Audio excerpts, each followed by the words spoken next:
All right, I might as well put that on pause because we should be live now. So let me make sure, let me check my audio. Thank you for everybody for joining us from LinkedIn and from YouTube for the Cutaway Security ICS Friday Infosec chat. So hopefully you are joining us. Just checking on the comments to see if anybody's there.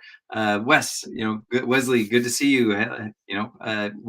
Greetings from Scotland. I'm out here in the UK and United Kingdom, actually in Glasgow, and just kind of stepped upstairs. It's 10 in the evening. Just completed a dinner with the family, and just kind of doing a quick check-in. I've got my beer. I've got um, just waiting on just seeing seeing what everybody's doing. So if you're here from LinkedIn and or YouTube, please let us know. Say hello, like Wes did in the chat, and let us know what you're doing and what you're working on this week. If you want to join, most of you do see the tweets that go out. They do see it on LinkedIn. I put out the stream the StreamYard link on there. So if you want to jump on to the stream and talk to us, let us know. Wes, if you want to let us know what you're working on this week, and if you have any questions, absolutely. I've been working on vacation, and hopefully all of you are keeping the world together and safe for us this week. I haven't had a lot of time to catch up on anything. But let's go ahead and start. Let's go ahead and start with our week, and talk about some of the things. I did do a little work before we got out here. Did work on the ICS Village. Oscar, hello, greetings. Good to see you as well. So the ICS Village. So, and I talked a little bit about this last week, but what we did is we did go live with the schedule. So if you go out and check the ICS Village website, there should be a link on there. It says DEF CON ICS Village schedule. If you go click on that, that'll take you to the actual schedule. Subject to change, obviously, as we communicate with some of the speakers a little bit more, we're probably going to be changing things a little bit, but there are a lot of exciting events that we have going on. And, I hope that all of you will start checking it out, start sharing it. It's really important that we share it. We're going to have several groups out there that are putting on a CTF and a couple different workshops. We have a tabletop sessions. We have a CTF, which is we have a maritime theme this year going on for the ICS Village at DEF CON. And you're going to see that both in the talks that are there on site and also in the CTF and several of the other things that are being put on. So I recommend that you go out there. So the CTF, some of this stuff I've just been exposed to from the descriptions that I've put up on the website. The CTF is actually SEATF, so it is a maritime theme, and it's being put on by Fathom 5. Which as we get out there, we're going to meet a lot of the people. They've got a whole room that's going to be set up, several large tables. They're going to have a check-in table, and then they're going to have several of their team members that are going to be there that are going to help people do the challenges. And this is something that will be online as well. So recommend that you go check out the description for the CTF. All of that is put up there. And if you're coming to DEF CON Live, we'll see you there, see you in the room. We're also several other teams are putting on different types of events at the ICS Village. We're going to see there is a tabletop session. I don't have a lot of information about the tabletop session right now. There's a brief description up on the website, but it's going to be a 4-hour interactive tabletop that is going to be led by several individuals. And you'll just be able to go through and do an incident response, be different, be different type of actors within that event, and just kind of walk through an incident response from a control environment.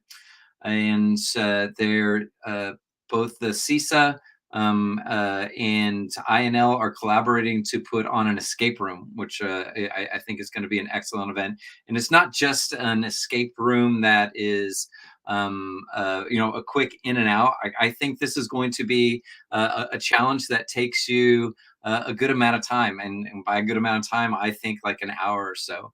Excellent. I see Tomcat is out there. Hey, thanks for joining us and saying hello. Let us know what you're working on. If you have any questions, if you want to jump on the stream, please do. I'm glad everybody's showing up. So go out to the ICS Village. Check it out. See if you have any questions. If you have any questions, definitely reach out to the team on Twitter, or reach out directly to me as well. And please, take a moment to share that. If you're going to be coming out, myself, Dylan Lee from Dragos, who's a part of a member of the Cutaway Security Discord, is going to be out there.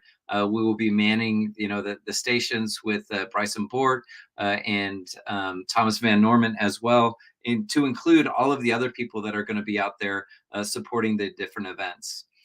Every one of the talks is a description of what's going to be going on. I'm really impressed about the number of talks that we're giving out at DEF CON, just because there are so many people that, it's like a mini conference within a conference. We're going to have a stage, but we're going to be really working really hard.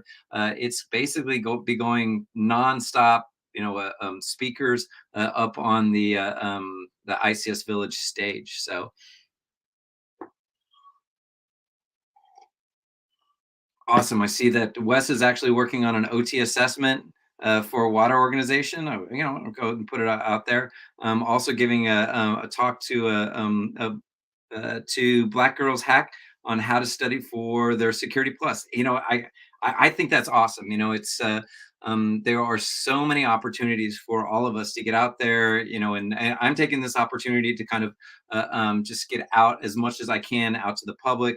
But certainly everybody should be taking out different opportunities that they see, how they can have a positive impact within your close community right around you, or within the information security field. Certainly, we need to encourage people to get in and provide them as much as we can. Tomcat, yeah, absolutely. I don't know if he's giving it at DEF CON. You'll have to definitely reach out to him to see what's going on there. But I highly encourage it, and we're going to back Wes if he's at DEF CON, and certainly we can be seeing how we can support that as well. But we're going to be having so many things going on at DEF CON. The DEF CON space, I didn't put it up on the website, but it's huge. It's if you're used to going to, and I equate to the Sands conference rooms, and as far as size go. And if you're familiar with the different training rooms at hotels, we have one, two, three, four, five. We have 5 different rooms, so we have a lot of space. Where we have a full room for, actually the CTF is 2 rooms. We have the escape room in 1 room. We have a workshop room and a tabletop room, and then a speaker room. And so we can have so many people in there, and we're going to have just so much time to interact and educate and just communicate with people. I'm really looking forward to it. I can't wait till we see some of you out there. Yeah, it doesn't look like it's going to be at DEF CON this year. So thanks for putting that out, Wes. But let us know, Wes, let the community know over the Cutaway Security Discord, or push it out via Twitter. Make sure if you tag me, I'll make sure that I tweet it out. Certainly, if you hit it on LinkedIn or anything like that, I'll try to push out and encourage people to go to it as much as I can for the reach that I have. But definitely, I want to encourage people to go see what you're doing out there, sir. So definitely let me know about that, Wes, and I will share that out as much as I can. Other than that, I've been in Scotland all week and flew out here with my full family. I was able to take advantage of some of the travel and some of the miles that I got. And so we've been able to visit some family, take the opportunity to get out here. We're in Glasgow. We got to go walk around Glasgow and see some of the sites that are here. I've been doing about 5 miles uh, uh, each morning, just on my own, just kind of walking through some of the regular neighborhoods. We went into Edinburgh the other day and seeing all of the history, the castles, and walking up the hill, seeing the city, and looking across the Irish Sea. That was one of the things. We went to the Isle of Arran, and so we got to go on trains, we got to go on ferries, and just see the countryside. And it's been really amazing. This is really old country out here. And it's pretty amazing. So not a lot of work going on. I did take, obviously we all have a little bit of downtime. We have, so I've been checking some of the Twitters, and it's been an active week. I mentioned last week how we're seeing an uptick in vulnerability releases. We're seeing a lot of people doing research on devices, and I don't want to say putting out. It's not fair to say putting out misinformation, but I do think that we can all look at the vulnerability research that's being put out there and try to temper some of the risks that they are kind of designating for these types of vulnerabilities, and helping people understand the actual risks for these things. So be sure that you're reading some of the advisories, some of the things that are going out. And oh, looks. So Tom's asking if I saw the Honda hack. So I have not seen the Honda hack. If you have a link, put it in there, and we can quickly talk about it. I'll bring up the webpage or something like that. So I haven't seen the Honda hack yet. As you can see, the two things that those first two bullets, the ICS advisory and I don't know how to say this, so I'm kind of reading this the first. Um, my CODIS, so the GPS tracker. So those first two links are the same thing. It's the research that was put out by BitSite associated with the My CODIS GPS report, and CISA actually felt that it was significant enough that it required an advisory. So you can go out there. I encourage you to go out to read the two links. I quickly peruse each one of these. And the reason why this came up and was interesting to me was because it involved, cloud infrastructure. I mean, the first thing that I thought of it from a GPS standpoint. Why are we putting out advisories associated with GPS communications? Certainly, GPS is important for control environments, especially when we're thinking about timing and the time information within that control environment. GPS is providing that stratum zero for whether it's NTP or PTP, precision time protocol. It's putting out that, but they weren't really talking about that. They were talking more about being able to manipulate things associated with the communications provided by the service that was known as the MV720 GPS tracker. And as soon as I started reading that, I was like, okay, this is cloud based services. This is the capabilities that are being provided by cloud based services to have control over some type of environment. And, as far as an advisor goes, I think that it's legitimate. Anybody leveraging these services because it can have a physical effect within that control environment. I do think it's important that people understand that. How much they got the distribution of that, I'm not, and by distribution, I'm wondering how many people are actually using that service. I'm just not sure. I haven't looked into that. But anytime that we talk about cloud services, we need to be really concerned. We need to be concerned on not only how we're implementing it, but how the those vendors are implementing it, how we provide access, and in this case, it's a great example of the control that's being provided through those cloud services. So I encourage all of you to read up on that a little bit better than I have. I can't go into to details, but I'm certainly hoping that if anybody has any opinion or has some thoughts around it, we can certainly talk about that. Looks like Tom is talking about it's called rolling pone. Okay, so the rolling pone thing from a Honda standpoint, if I remember correctly, I don't think it's associated specifically with Honda. Honda was the vendor that they tested, um, but the key devices that they were testing are associated with a lot of other vehicles. So, Tom, I can't remember as much of it. I have heard about it a little bit, but um, I don't have the a memory of it, to really go deep down in it. But I think we can use the thought process around that associated with wireless. Anytime, and I try to remind people, anytime we're implementing a wireless radio within our control process, that is a public network, and we have to consider that this is a public network, that anybody can talk to that network, and we have to treat it like that. We have to take in consideration the different types of things that threat actors can do. I mean, you can obviously, if it's a public network, you can listen to it. If you understand how to communicate on it, you can capture that information and create a denial of service. And then ultimately, you can inject packets into that, potentially taking advantage of that. Um, yeah, your key has manual locks. Yeah, absolutely, and a lot of people are turning to that. I actually have a Honda. And I need to. I'm a little scared to look at that Tom, because I do have a Honda. I The initial list, I don't think my Honda was on that initial list, but I'd have to double check.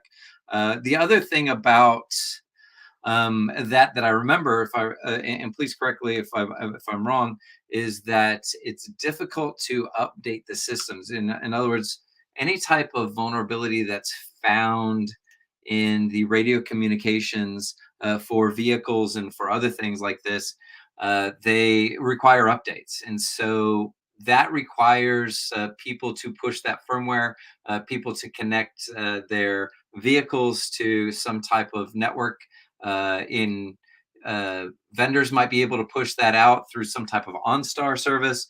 Certainly, if you allow it to connect to your home's Wi-Fi because you're pulling it up into your garage or next to your home, you might be able to do that. But you're only going to get a certain amount of penetration, and I don't think that penetration for updates is going to ever be, reach the 90% plus that we would hope for.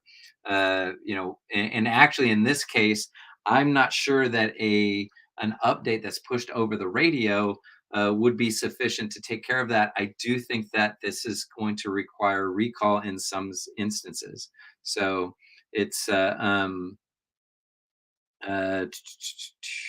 I have a link for today? I'm not sure what you're referring to as far as having a link for today, but certainly this. I'm just trying to talk off of memory of that rolling pone information that I talked about, or that I read about, and actually I think that was about 2 weeks ago. Yeah. So. Mm. Oh, absolutely. Yeah. So let me figure out how we can get here. Dun, dun, dun. Just a second. I can get us the link so you can jump on here and ask questions. We're just going to stick this right in StreamYard.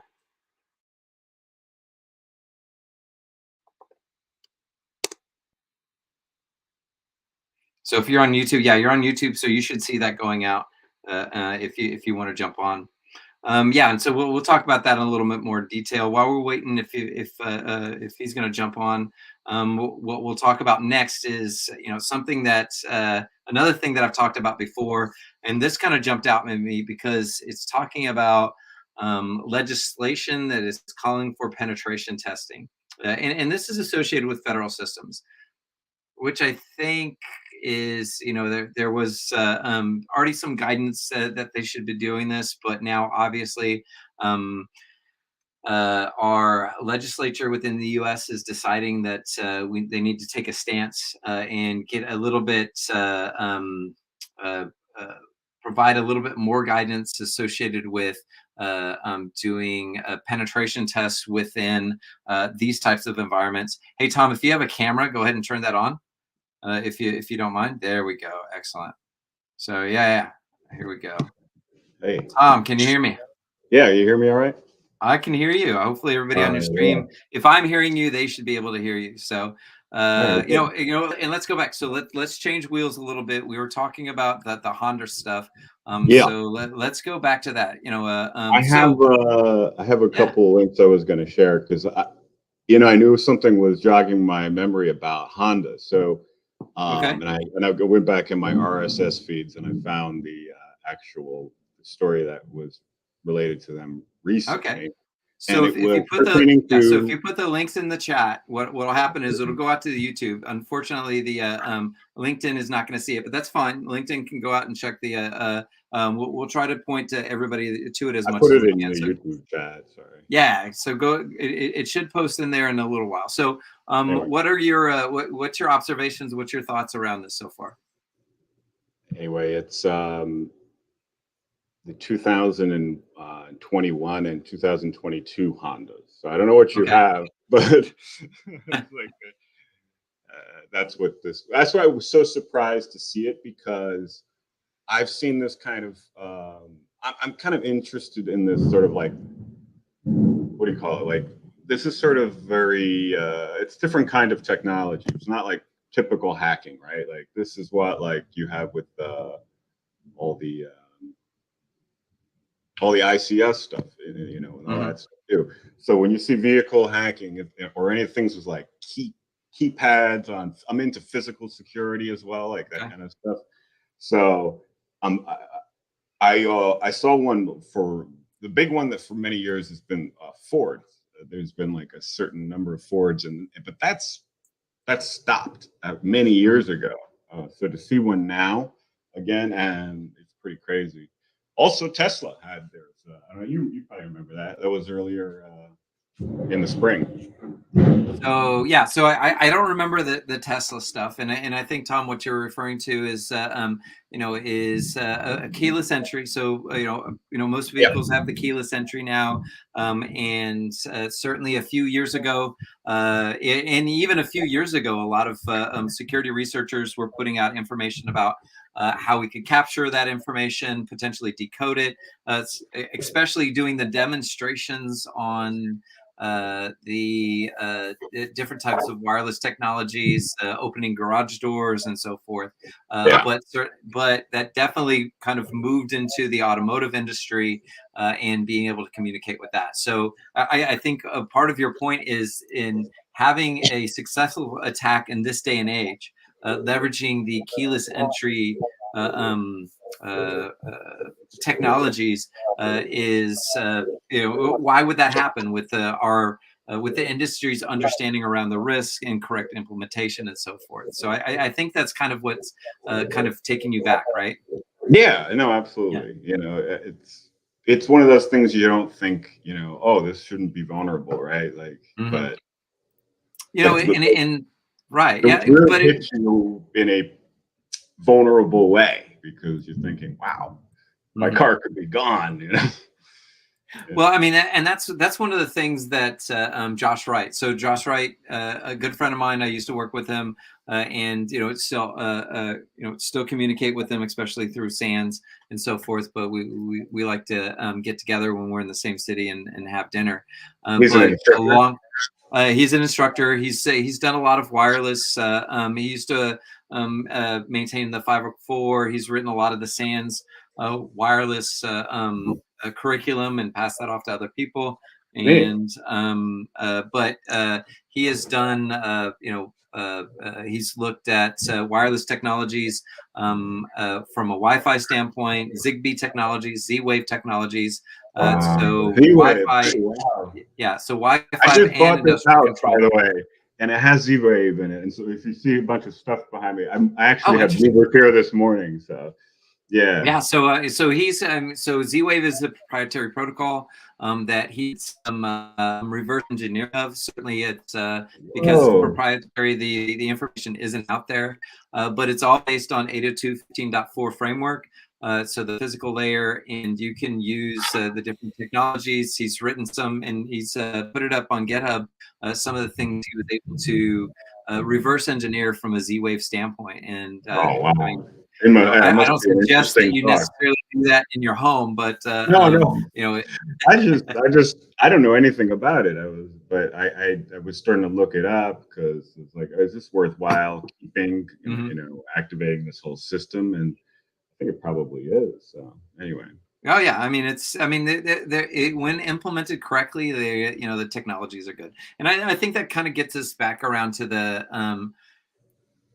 Honda thing, and it's and the reason why I was talking about Josh and I brought him up is that he would do a lot of things, especially in the he would take a lot of the research that was done in the Wi-Fi area, and he would apply it to the Zigbee and the Z-Wave stuff, and he would demonstrate that these newer technologies, or these hot new wireless technologies, that the developers were implementing them in a way that did not address or take into consideration all of the vulnerabilities we found in Wi-Fi. In other words, they were making the same mistakes 3 to 5 years later. And so a lot of the things that he was doing and being successful in these new wireless technologies were just things he remembered, or somebody had learned, or that he had learned from somebody else. And Mhm. I think that kind of apply potentially. I haven't read the research on the Honda stuff, So not a but lot of documentation. yeah, well, I mean, yeah. So all I can think of is that they didn't take into consideration the lessons that were learned previously in Yeah. the in the stuff that was coming from Ford. Even if they did, people are always thinking of new ways to take advantage of systems. And Yeah. so if you select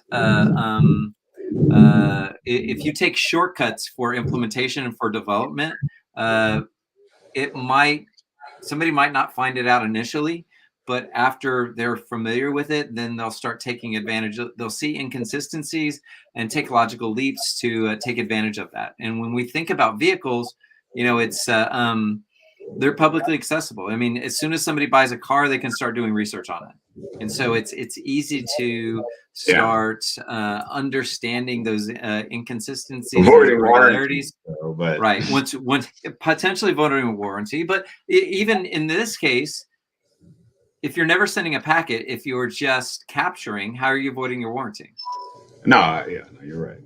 Yeah. So it's and that's how it all starts, is capturing, and then eventually doing that transmission when you see inconsistencies. And really, the people that are doing this research are just keeping the developers honest, in my opinion. Mhm. They're just they're identifying these situations because you can't see the radio, you can't see the network, and so it's easy for the developers to say, or to think nobody's going to do this, because why would they? Well, that's what the criminals are taking advantage of, Yeah, right? no, it's the research, all this stuff that like these theoretical vulnerabilities on chips now that have come out, like on the M1 Apple Hmm. chip, where it's basically not patchable with the way it's written on that Hmm. chip. So like, there's a number of things now that are like, but they're not seen in the wild yet. So it's like, how big of a deal is it? Right. Well, I mean, in anytime you're developing How something big of a new, deal? and Meaning, I would like, I would imagine from the M1, taking your example from the M1 yeah, standpoint, and it's one of the things that as soon as I found out that they were making their own chip, I was like, okay, are they going to make some of the same mistakes that were made before? Are oh, we going to yeah, find of some of course, these issues and vulnerabilities? And yeah. certain that's a part of the development process, but a way that some of these vendors develop is their testing field is everybody. And Mm. so, in my mind, that's putting people at risk and unnecessarily. But when we're talking about, that's personal computers, okay. But when we're talking about control environments, we're less risk Yeah. of, we're more risk averse there. Yeah, and we want to see this stuff vetted. Now, hopefully, they will make good decisions in the future. All right, we're coming up on our 30 minutes, man. I need to get down. All right. Hey, let everybody know, what have you, so who are you? And just like a quick 30 seconds so people know who you are I don't want to give and my what you do. elevator pitch or anything like that. I'm just a hobbyist, my friend. Uh, all right. I help do IT stuff here and there. Okay. Well, we really appreciate you coming on the I show, appreciate making you this having me on. interesting and keeping us going. And Absolutely. once again, thank you very much, Wes. I appreciate it. Everybody that's joining Sure. us on LinkedIn, on YouTube, thanks for showing up for this 30 minutes. I hope you have a great weekend. I know everybody out there, at least in the U.S., is just starting their weekend. Have a great week. We will see you next week. Show up on LinkedIn, reach out on YouTube, reach out on Twitter. And if you have any questions, let me know what's going on in your week. I really appreciate it. And see everybody soon. Take care, everybody.